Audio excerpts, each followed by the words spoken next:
그리스도의 평강에 함께 하시기를 예수 이름으로 축원합니다. 여러분들의 가정과 또 일터에 수월한 일들마다 하나님께서 때마다 일마다 은혜와 평강으로 복 주시기를 주의 이름으로 축복합니다.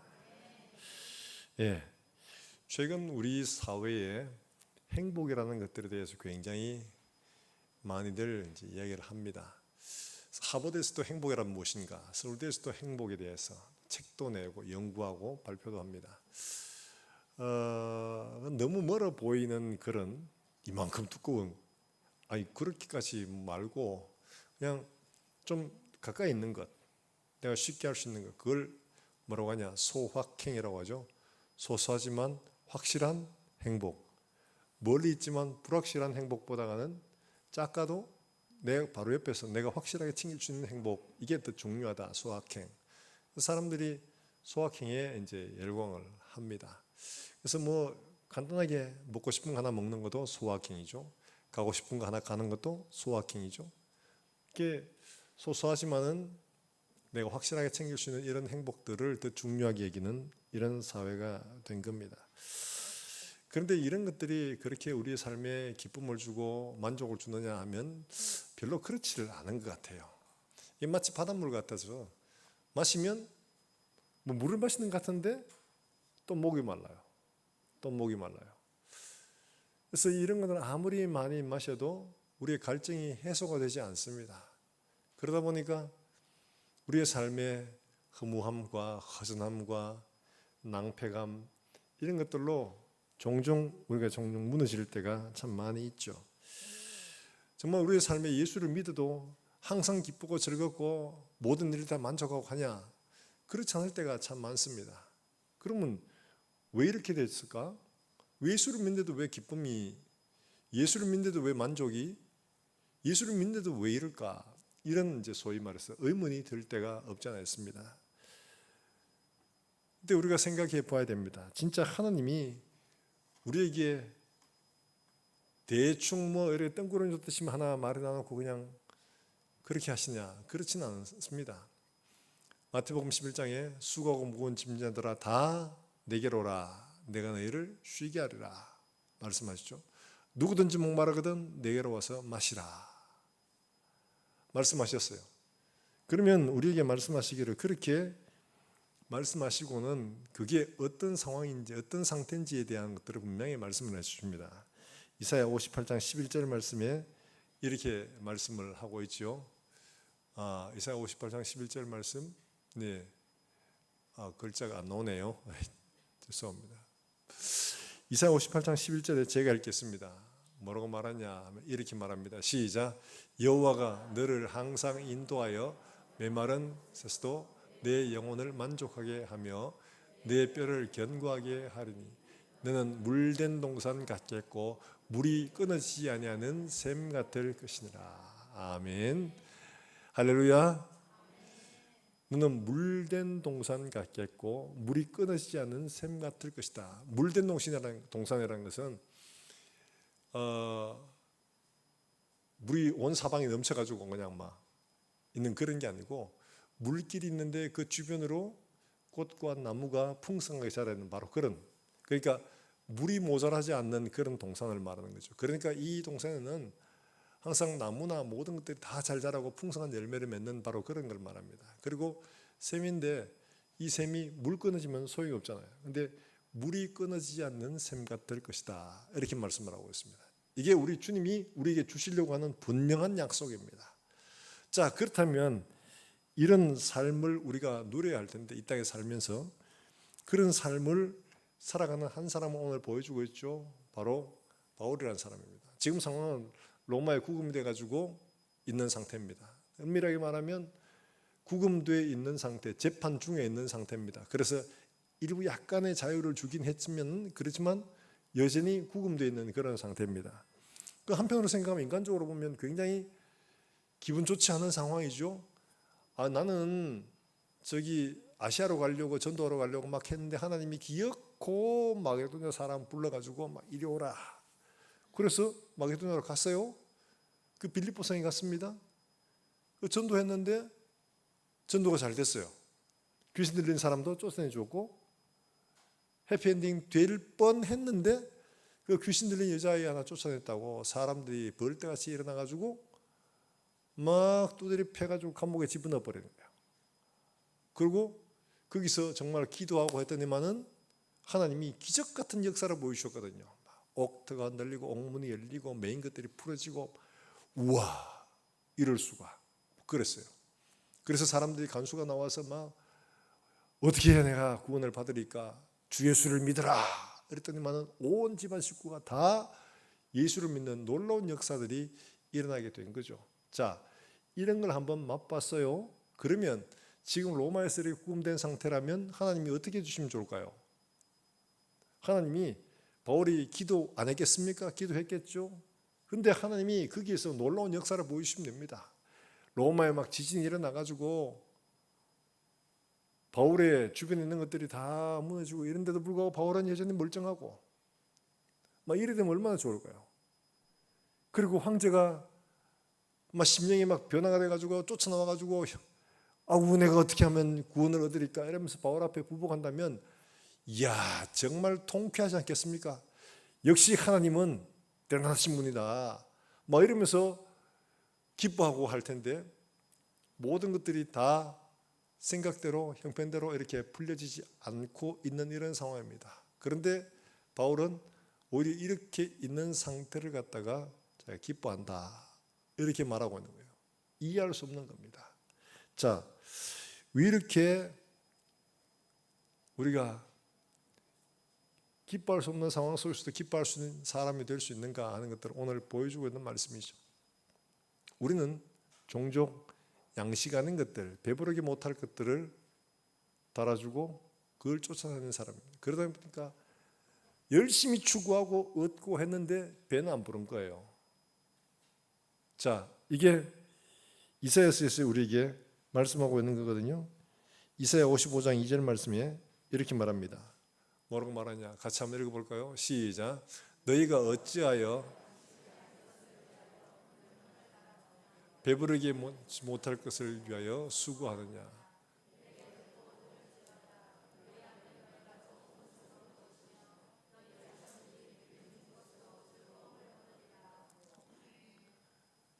할렐루야. 양식 아닌 것들, 배부르게 못할 것들을 왜 수고하느냐? 뭐 열심히 했는데 뭐가 배가 안 불러, 만족하지를 못해, 기쁨이 없어. 내게 와서 먹어라. 너희가 만족을 얻을 것이다. 너희가 배부를 것이다. 이렇게 말씀을 하고 있거든요. 자, 그렇게 생각할 것은 바울은 지금 이런 소위 말해서 잡혀있는 상태, 억울한 상태처럼 보이지만 이 상태에서 감사하고 찬송하는 이런 놀라운 일들을 지금 자기만 아니라 빌립보 교회를 향해서도 감사하고 기뻐하라고 이렇게 편지를 쓰고 있습니다. 자, 어떻게 그렇게 할 수 있을까요? 이게 우리의 의문이죠. 자, 먼저 우리가 생각해야 할 것은 내 안에 누가 사는가를 점검해야 합니다. 내 안에 누가 사는가. 자, 오늘 본문에 바울은 이렇게 말하고 있습니다. 1장 20절부터 21절까지 우리 한번 읽어볼까요? 1장 20절부터 21절 말씀입니다. 같이 한번 읽어봅니다. 시작. 나의 간절한 기대와 소망을 따라 아무 일에든지 부끄러워하지 아니하고 지금도 온전히 담대하여 살든지 죽든지 내 몸에서 그리스도가 존귀하게 하려 함이니 이는 내게 사는 것이 누구라고요? 그리스도니 죽는 것도 유익하다 이렇게 이야기를 합니다.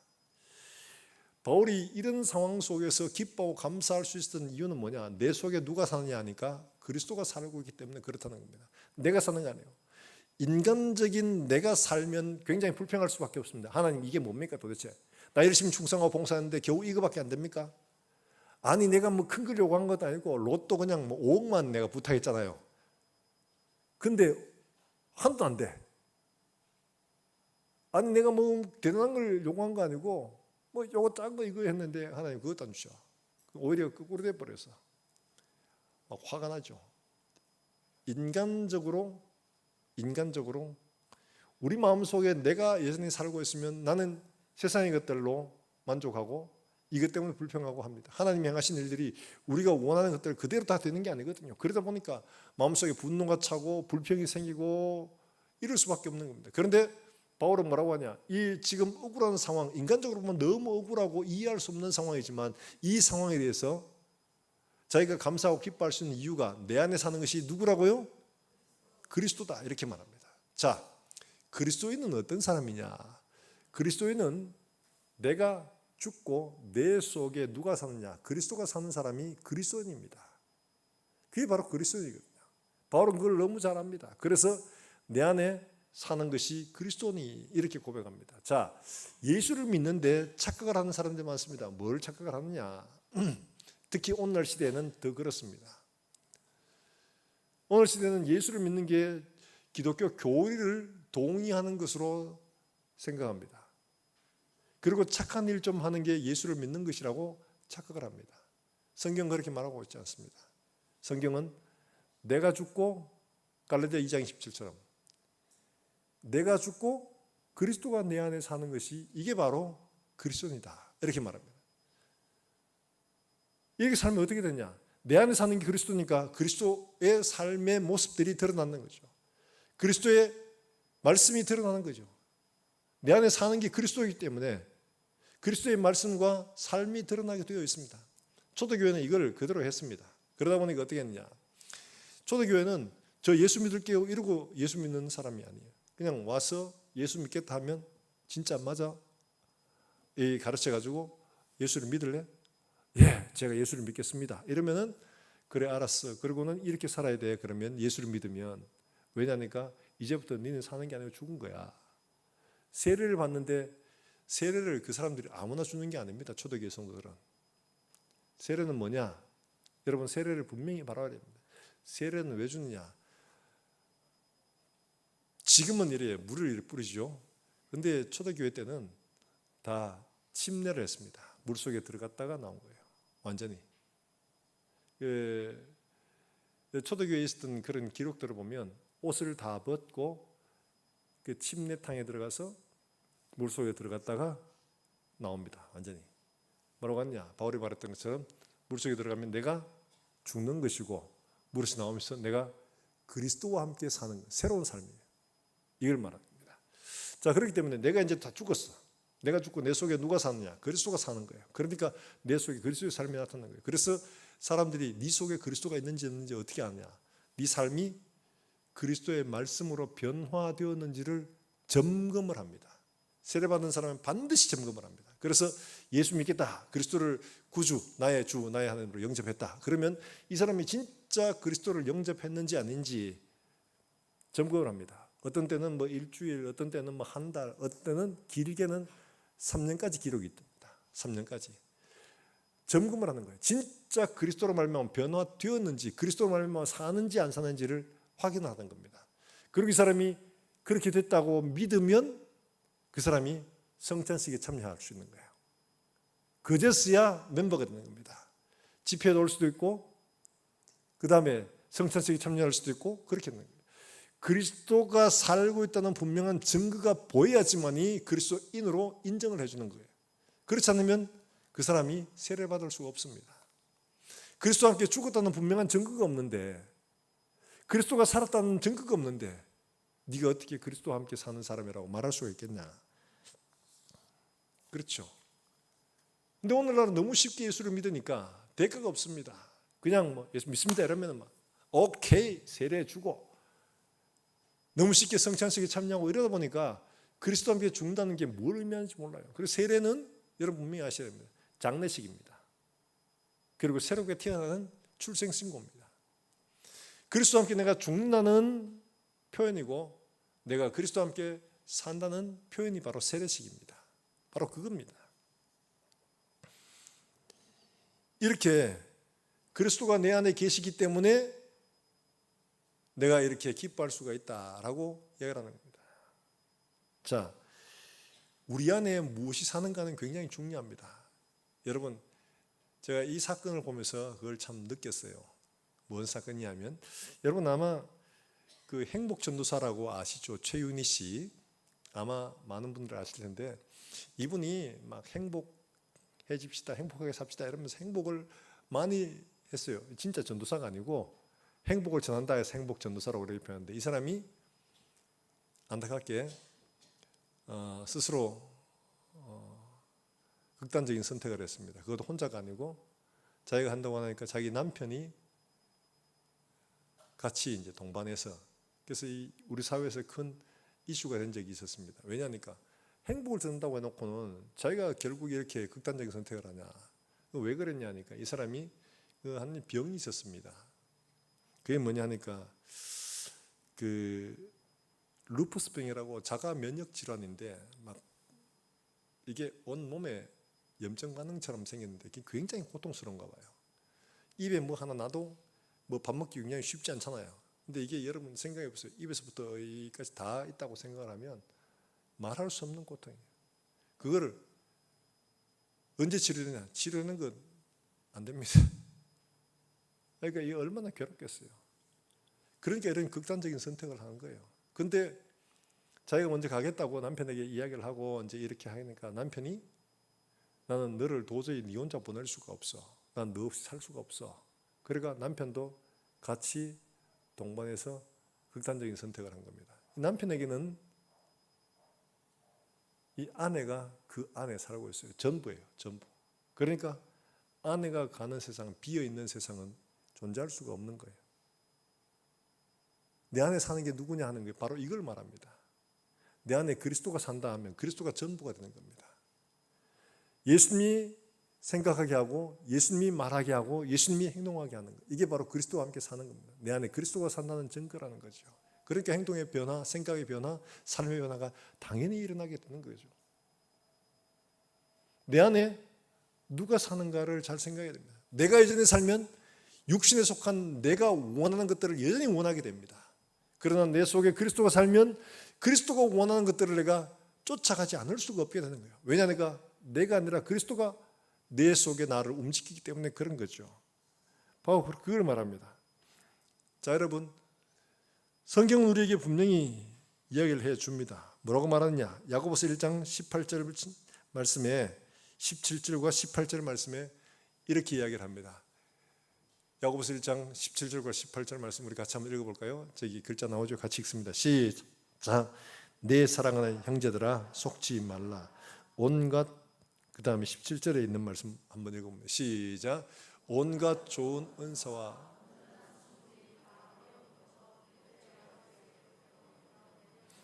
그는 변함도 없으시고 회진하는 그림자도 없으시니라. 제가 저를 바꾼 이유가 왜 그러냐면, 속지 마라. 온갖 좋은 것들은 누구에게로 와요? 빛들의 아버지께로부터, 하나님께로부터 온다고 이야기를 하고 있습니다. 야고보는 분명히 이야기합니다. 그러니까 이 땅에서 배부르지 못할 것들, 이런 것들은 하나님께로부터 온 게 아니라는 거죠. 이 세상으로부터 온 거니까. 그거 먹어보니까 너무 맛있어, 너무 좋아, 쏙지 말라는 겁니다. 그거 좋은 게 아니라는 거죠. 그게 좋은 게 아닌데 그게 좋은 건 줄 알고 착각하지 마라. 그거 쏙지 마라. 진짜 좋은 것들은 하나님 아버지께로부터 온다. 참된 만족, 참된 기쁨, 사라지지 않는 즐거움, 어떤 상황 속에서도 기뻐할 수 있는 이런 것들은 다 누구에게로 오냐? 하나님께로부터 오는 것이지 세상에 있는 것들로 말미암아 오는 것들이 아니다는 거죠. 세상에 있는 것들은 잠깐이에요. 이거 먹으면 맛있어. 그러면 점심 때 또 먹어야 돼. 또 밥 먹어야 돼. 점심 때 너무 맛있게 먹었어. 그렇다고 저녁에 배 안 고프냐? 저녁에 또 배고파집니다. 속지 마라. 영원한 것은 이 땅에 있는 것들이 아니다. 내 사랑하는 형제들아, 온갖 좋은 것들은 다 빛들의 아버지께로부터 오는 것이다. 우리에게 분명히 말씀을 하고 있습니다. 사랑하는 여러분들, 그래서 우리 속에 누가 사는가를 점검하는 게 굉장히 중요한 거죠. 내가 여전히 내 속에 주인 되어 살고 있으면 나는 여전히 세상에 속한 것들을 따라 추구하며 살 수밖에 없습니다. 그러나 내 속에 그리스도가 살면 온갖 좋은 것들, 빛들의 아버지께로부터 오는 것들을 찾고 구하고 그것을 누리게 되어진다 하는 것을 우리에게 분명히 말씀을 해주고 있습니다. 지금 바울도 그걸 누리고 있는 거예요. 비록 갇혀있는 몸이고 자유롭지 못한 몸이고 박해를 당하는 몸이고 사람들로부터 비난을 당하고 이런 몸이지만 그 속에 하늘로부터 오는 좋은 것들 때문에 이런 것들이 전혀 문제가 되지 않는 상태에 있다는 것을 말하고 있습니다. 그러니까 형제들아 속지 마라. 이게 진짜로 좋은 거다 라고 말하면서 이걸 너희가 누려야 된다 라고 권고하고 있는 거죠. 김태훈 선교사라고 여러분 아마 아실 겁니다. 깨진 그릇이라고 책을 내신 분인데, 이분이 서울대를 나와가지고 서울대 의대를, 그래서 병원에서 근무를 하면서 실력이 좋았어요. 그래서 그가 이제 전문의 따고 이러고 있을 때 큰 병원, 대학 다 서로 데려가려고 뭐 그랬습니다. 근데 이분이 대학 시절 정말 하나님 앞에 은혜 받고 자기가 하나님 앞에 약속하기를, 주님, 나는 주님처럼 가난하고 약한 자를 섬기며 살겠습니다 라고 서약을 했습니다. 그래서 다 이런 제안을 뿌리치고 어디로 갔느냐? 에티오피아로 갔습니다. 그러니까 사람들이 다 뜯어말리죠. 왜 그렇게 살아야 되나? 이렇게 살아도 되는데 왜 그렇게 사냐? 이러면서 막 했죠. 너무 아깝다고 생각하는 거예요. 인간적으로 보면 너무 아깝죠. 그런데 이분은 더 좋은 것을, 진짜로 변하지 않는 아버지께로부터 오는 것들을, 그걸 얻으려고 간 겁니다. 그런데 거기서 정말 하나님이 복 주셔가지고 그를 통해서 많은 기적이 일어나고 많은 진짜 좋은 일들이 이루고 이랬더라면 얼마나 좋겠어요. 그런데 간지 1년 만에 이장에서 한국에 와서 검사받았는데 그만 파킨슨병이라는 진단을 받았습니다. 그 소식을 아내한테, 에티오피아에 있는 아내한테 전했는데 아내가 그 자리에 주저앉아 버렸다고 합니다. 얼마나 청천벽력 같은 소리였으면 전화 받고 그 자리에 주저앉았겠습니까? 어떻게 하나님? 왜 이럴 수가 있나요? 이런 이야기 당연히 할 수 있겠죠. 근데 이분이 그때 한 말이 뭐냐? 자기가 느끼기는 나는 깨어진 그릇 같습니다. 시편 31편의 말씀처럼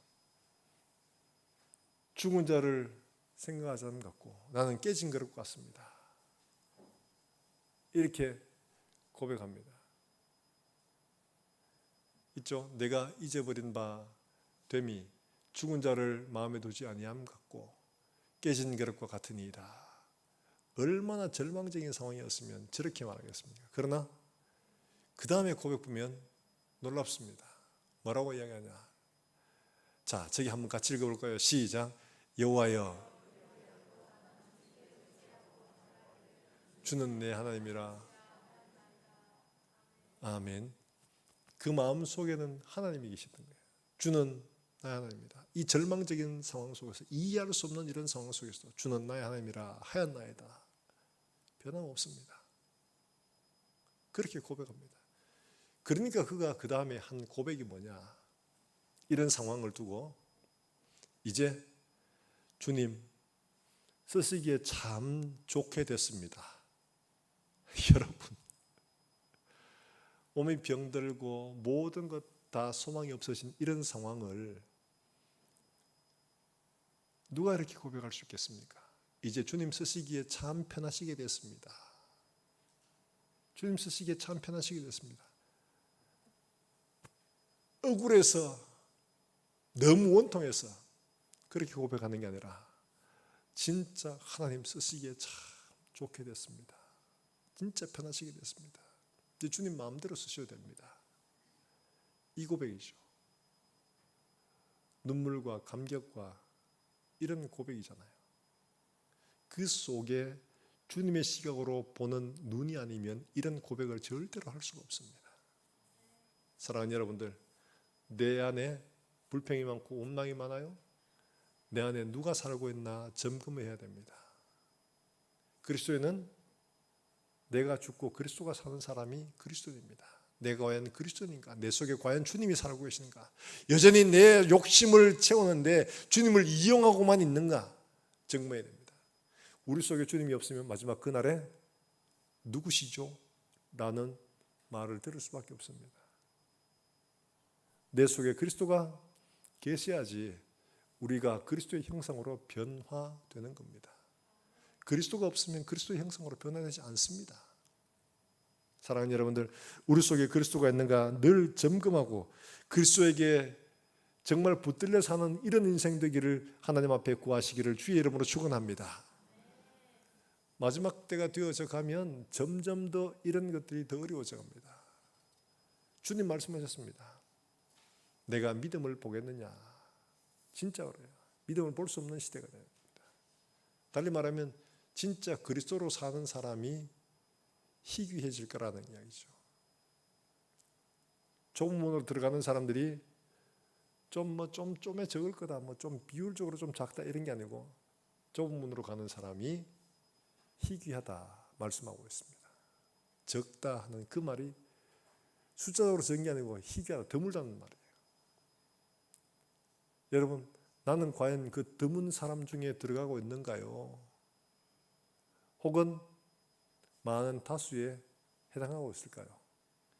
우리가 점검하지 않고 예수 믿는 거 그냥 막 교회 다니고 그냥 성경 끼고 다니고 성경 읽고 찬송하고 예배 드리고 있다고 난 예수 믿는다고 착각하면 안 됩니다. 속지 마라. 속으면 안 됩니다. 냉정하게 점검해요. 내가 과연 그리스도로 말미암아 살고 내 속에 그리스도가 계신가 점검해야 합니다. 예수님이 왜 우리 속에 계시냐? 우리같이 죄로 반역한 사람들을 구하여서 주님이 옆에서 한번 가르쳐도 안 돼. 그러니까 아예 우리 속에 들어오셔가지고 우리로 완전히 그리스도, 정말 그리스도로 움직이는 사람 되게 하시기 위하여 우리 속에 계신 거예요. 그렇기 때문에 우리가 그 주님을 믿는다면 내 속에 과연 그리스도가 계신가 깊이 돌아봐야 됩니다. 이게 바로 기쁨의 근원인 거죠. 그러면 그 다음에는 우리를 부르신 목적으로 우리 환경들을 바라보는 것들이 필요합니다. 우리를 부르신 목적으로 바라보는 거예요. 여러분 12절 말씀에 이렇게 말하고 있죠. 같이 한번 읽어볼까요? 12절에 같이 한번 읽어봅니다. 시작.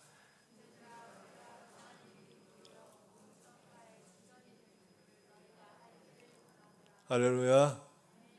지금 바울은 뭐라고 하냐? 잡혀있고 억울한 일 만나고 이런 것들을 복음 전파의 진전이 되었다라고 말하는 거예요. 굉장히 억울하고 속상한 일인데 이걸 뭐라고 말하냐? 오히려 복음 전파의 진전이 되었다. 하나님이 나를 세우신 목적은 복음을 전하기 위함인데 내가 잡혀있는 것이 복음 전파에 더 유익하게 되었다. 이렇게 고백을 하고 있는 거예요. 내가 원하는 방식대로 하면 나가서 선교하면서 막 많은 사람들이 막 전도하면 막 한꺼번에 막 5,000명이 돌아오고 3,000명이 돌아오고 사람들이 바울을 기념해서 교회도 세우고 막 기념 사업회도 하고 막 이렇게 해서 하는 걸 바라는데 하나님은 이상하게 나를 가다두고 복음 전파에 더 유익하게 만들어 가셨다는 거예요. 그런 눈이 없으면 복음 전파에 유익하게 되었던 말을 할 수가 없는 거죠. 놀라운 사실입니다. 사랑하는 여러분들, 우리의 삶을 하나님이 우리를 부르신 그 목적대로 볼 수 있는 눈이 열려지기를 주의 이름으로 축원합니다. 우리가 이렇게 열려져야지만이 우리가 어떤 상황 속에서도 감사할 수 있죠. 바울은 한번 경험했습니다.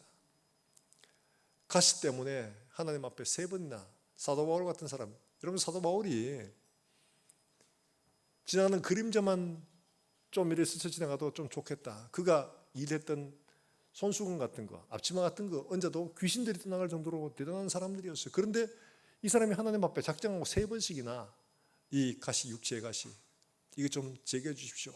예수님께 기도했는데 예수님이 뭐라고 하셨습니까? 내 은혜가 내게 족하다. 이렇게 말하셨죠. 자, 고린도후서 12장 9절 말씀 우리 한번 같이 볼까요? 같이 한번 읽어봅니다. 시작.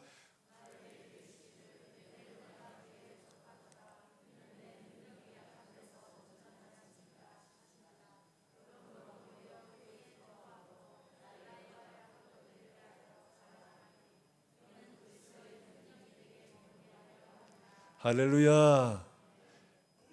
떼달라고 기도했던 그것이 오히려 기쁨이 됐다는 거죠.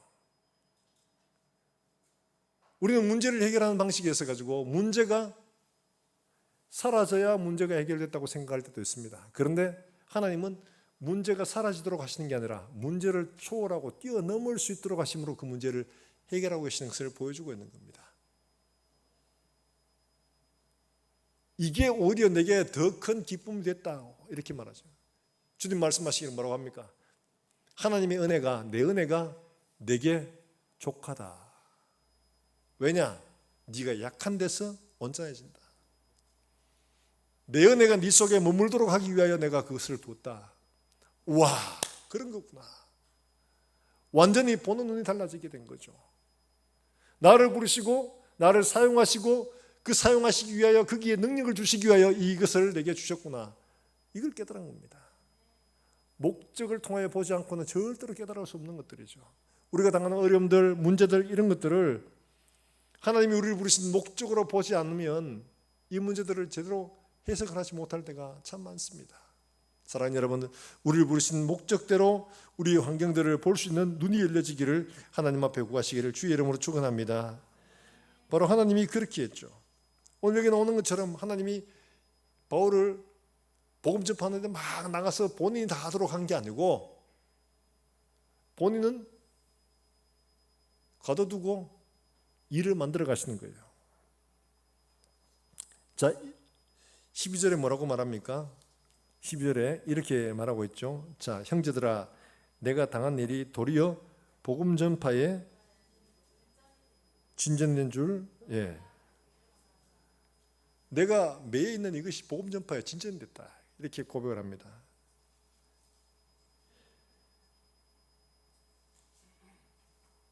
시드온과 그 밖의 모든 사람들에게 복음의 증거를 하기 위하여 도구로 사용하고 있다는 거죠. 그래서 어떤 사람들 중에는 매임 때문에 급에 실려 움츠러들지 않고 더욱 담대하게 복음을 전파하는 일들이 13절과 14절에 일어나게 됐죠.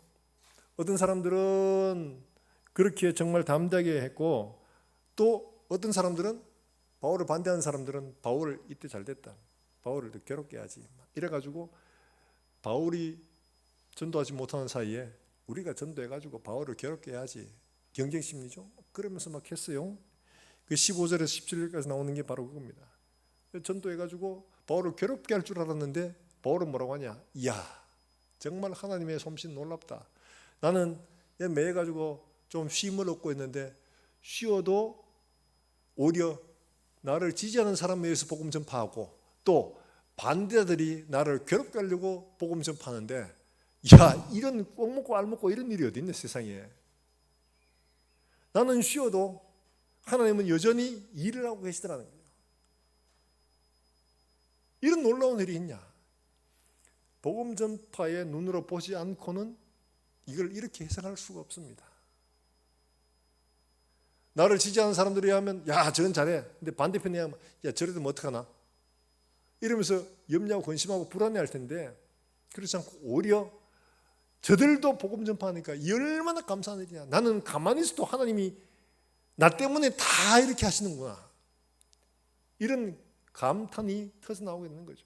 사랑하는 여러분들, 우리의 환경들, 우리가 만나는 문제들 단지 문제라고만 보는 게 아니라 하나님이 나를 통해서 내게 하시고자 하는 일들을 어떻게 이루어 가시는가를 볼 수 있는 눈들이 우리에게 열려지기를 주의 이름으로 축원합니다. 그래야지만 이 문제가 해석이 됩니다. 여러분, 우리가 살아오는 일들 가운데 때로는 우리가 당했던 어려운 일들, 힘든 일들 이런 게 있죠. 왜 그때는 막 그게 이해가 안 됐어요. 왜 이렇게 하나님 하시나 이랬는데 지나고 보니까, 이제 믿음이 좀 자라 지나고 보니까, 아, 하나님이 이걸 위해 그렇게 하셨구나, 이걸 위해 하나님 그렇게 하셨구나, 이게 보여집니다. 보이지면 어때요? 기분이 나빠요? 기분이 좋아요? 그게 깨달아지면 참, 야, 하나님의 은혜가 참 놀랍다, 하나님 참 신기하게 일하신다, 기쁨이 되잖아요. 마치 그런 거예요. 하나님의 일하시는 것들을 더욱 기뻐하고 감사할 수 있는 여건이 되는 거죠.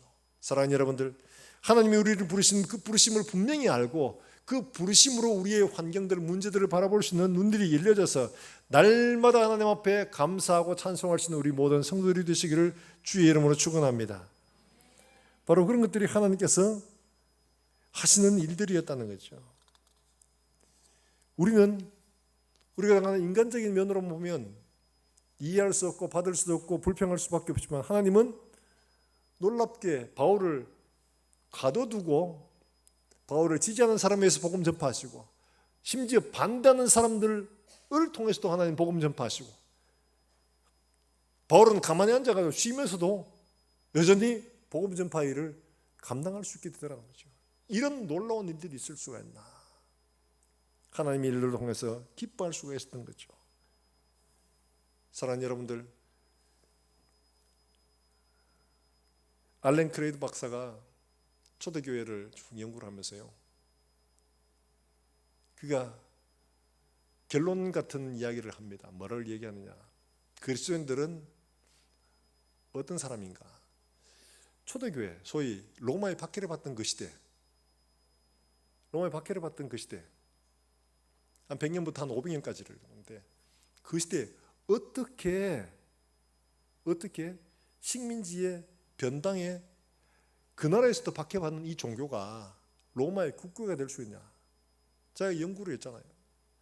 연구를 하면서 이게 조사를 해보다 보니까 초대교회 성도의 삶에 가장 중요한 특징이 있었어요. 이게 뭐냐니까 이 사람의 삶은 너무 매력적이라.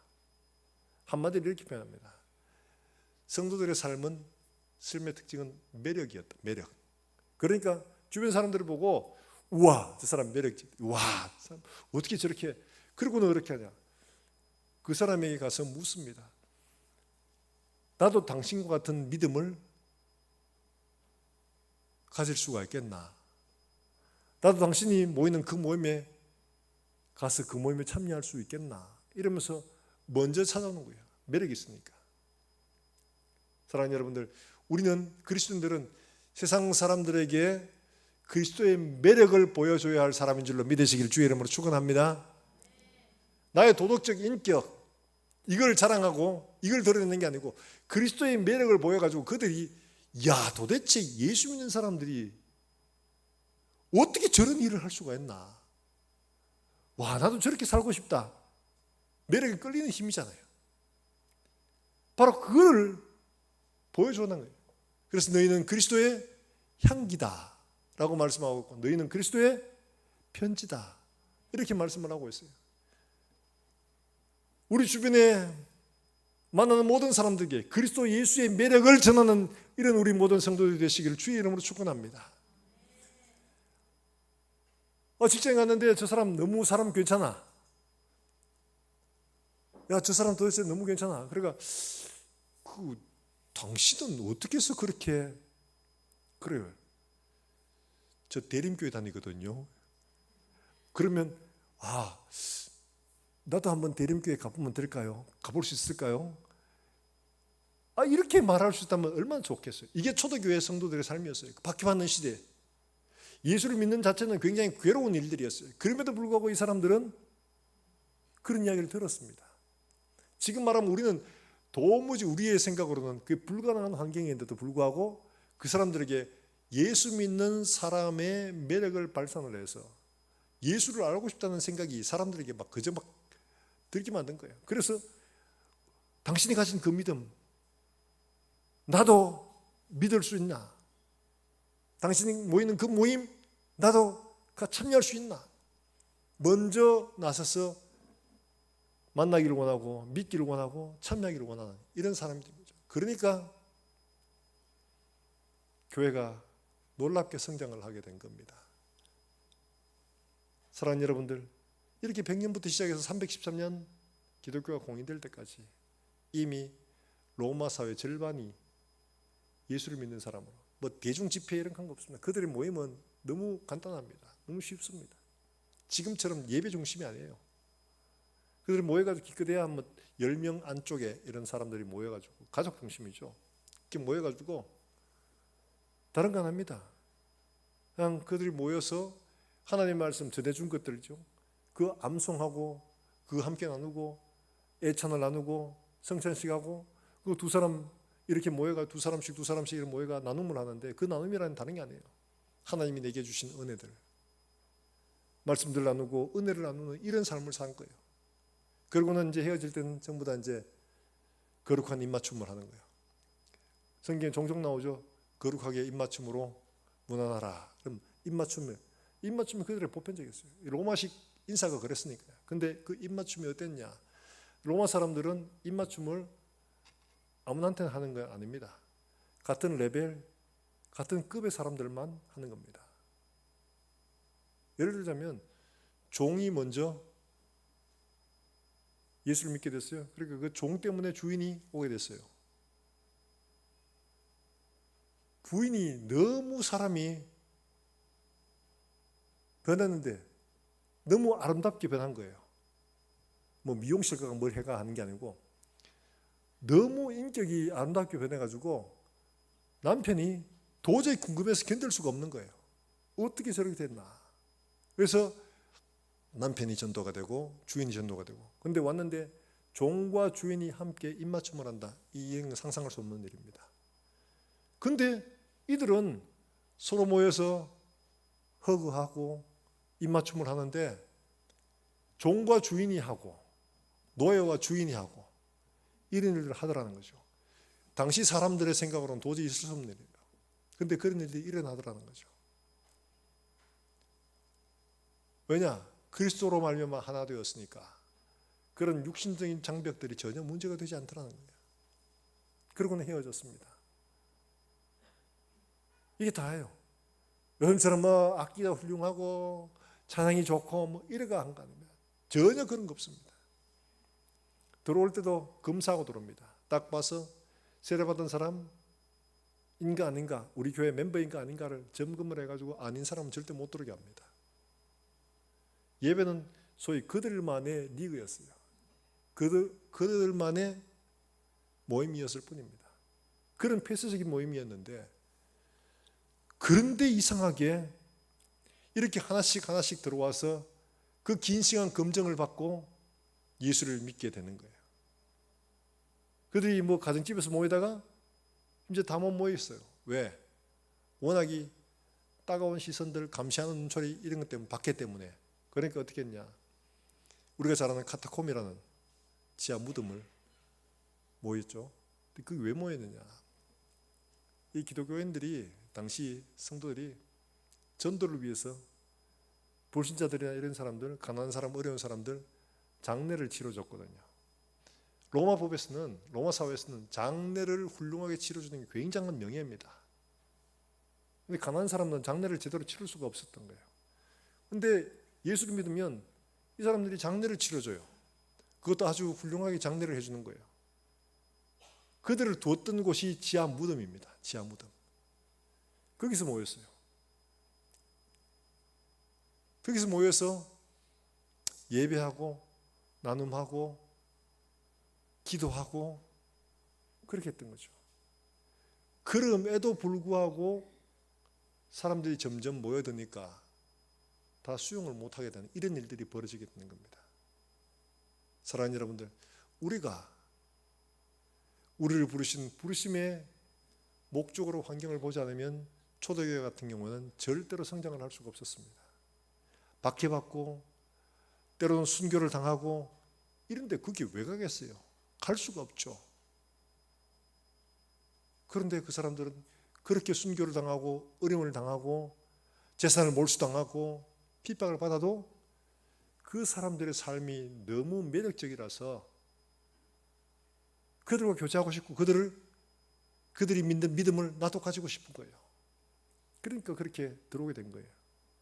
사랑하는 여러분들, 우리 교회 모든 성도들은 이렇게 우리를 부르시며 받은 그 부르심대로 정말 우리의 모든 환경들을 보고 하나님 앞에 감사하고 기뻐하고 하나님을 찬양할 수 있는 이런 우리 모든 성도들이 되시기를 주의 이름으로 축원합니다.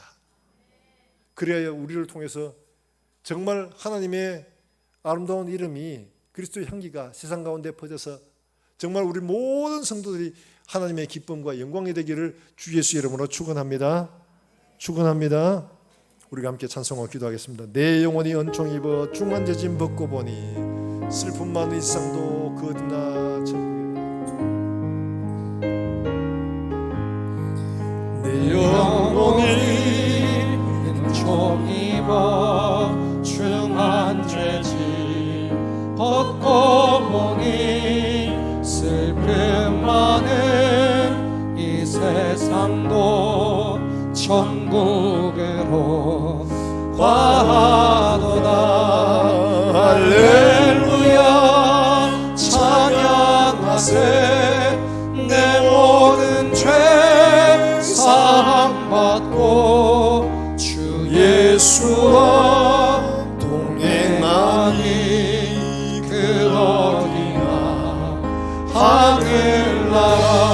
주의 얼굴 뵙기 전에 멀리 뵈던 하늘나라 내 맘속에 이루어지니 날로 날로 가깝도다.